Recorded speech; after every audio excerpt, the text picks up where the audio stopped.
Welcome to MS media. Andhra Pradesh మరియు తెలంగాణ రాష్ట్ర ప్రజలకు నమస్కారం. Welcome to MS media. ఈరోజు జెడ్పీ హై స్కూల్ కైకరంలో ఉన్నాము. ఇక్కడ హెచ్ఎం గారితో కొన్ని విషయాలు మాట్లాడదాం. నమస్తే సార్, చెప్పండి సార్, మీ స్కూల్ గురించి ఇన్ఫ్రాస్ట్రక్చర్ ఏ విధంగా ఉందో ఇంట్రడక్షన్ ఇవ్వగలుగుతారా? నమస్తే అండి, నా పేరు శ్రీనివాస్ కుమార్. నేను కైకరం జడ్పీ ఉన్నత పాఠశాలకి ఎఫ్ఏసి హెడ్ మాస్టర్ పనిచేస్తున్నాను. మా పాఠశాలలో 364 మంది విద్యార్థులు చదువుకుంటున్నారు. 15 మంది టీచర్లు ఉన్నారు. అలాగే నాన్ టీచింగ్ కూడా జరిగింది.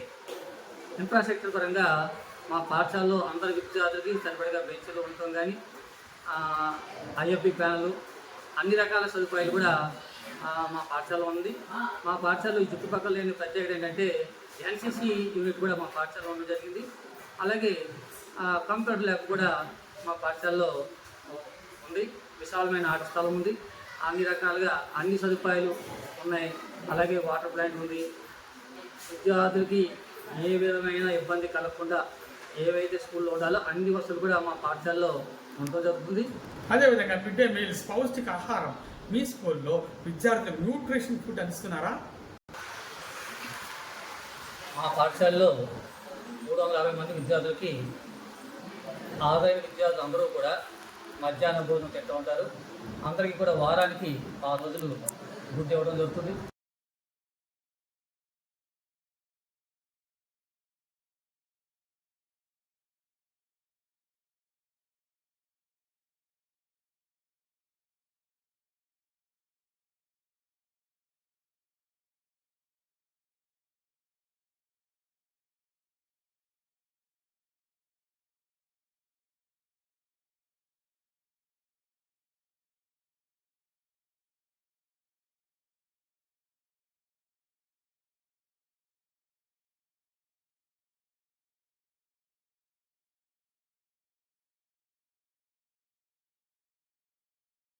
నాకు 560 మార్కులు విద్యార్థికి వచ్చింది.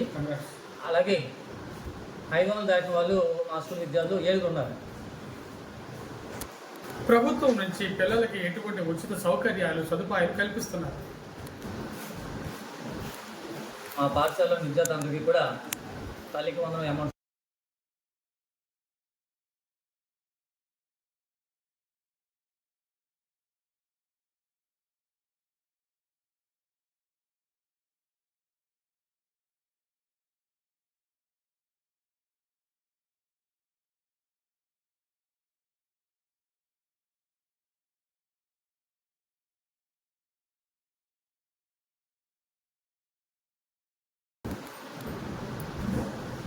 మా పాఠశాలలో విద్యార్థులందరికీ కూడా ఇంగ్లీష్ మీడియంలోనే బోధన చేయడం జరుగుతుంది.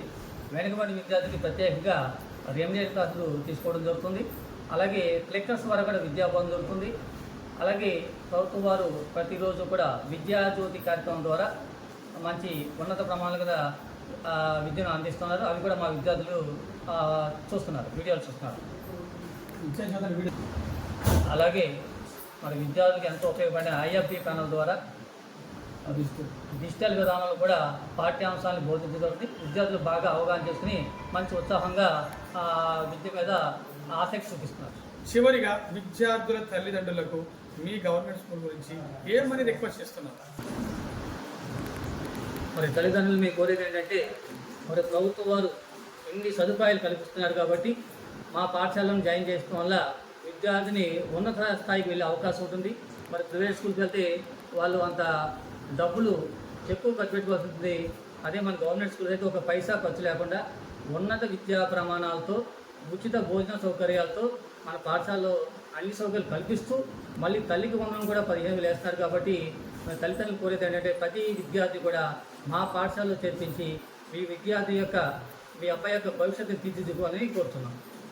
మీ స్కూల్లో విద్యతో పాటు కో కరిక్యులర్ యాక్టివిటీస్ ఇంకేమైనా పాల్గొంటున్నారా? ఏమైనా అవార్డ్స్ ఏమైనా వచ్చినాయా? మా పాఠశాలలో మరి 3 క్రీడలు ఉండడం జరిగింది. వారు ప్రతిరోజు వివిధ క్రీడల్లో మరి వారు తరఫేం చేసుకోవడం జరుగుతుంది. పాఠశాల అయిన తర్వాత కూడా 3 టీచర్లు ఉండి మరి విద్యార్థులకి ఆటల్లో మంచి ప్రావీణ్యం సాధించేట్టు చేస్తున్నారు. ఈ మధ్యన మరి అమరావతి కప్కి కూడా కొంతమంది విద్యార్థులు సెలెక్ట్ అయ్యి గేమ్స్లో కూడా పార్టిసిపేట్ చేసి రావడం కూడా జరిగింది. ఇప్పటి వరకు కైకరం జెడ్పీ హై స్కూల్ మరి హెచ్ఎం గారు చాలా చక్కగా మాట్లాడారు.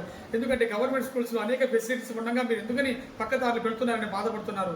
ఎందుకంటే ఇక్కడ well qualified teachers, nutrition, food, health పరంగా చర్యలు, అదేవిధంగా మరి తల్లికి బంధువులు లాంటి ఆర్థిక సహాయం ప్రభుత్వం ద్వారా ఇన్ని ఫెసిలిటీ మీరు ఉండగా మీరు ఎందుకని గవర్నమెంట్స్ని మరి స్కూల్స్ వినియోగించుకోవట్లేదని బాధపడుతున్నారు. విద్యార్థుల తల్లిదండ్రుల ద్వారా ఒకసారి రండి, విజిట్ చేయండి, చూడండి, అన్ని ఆల్ ఫెసిలిటీ చూడండి.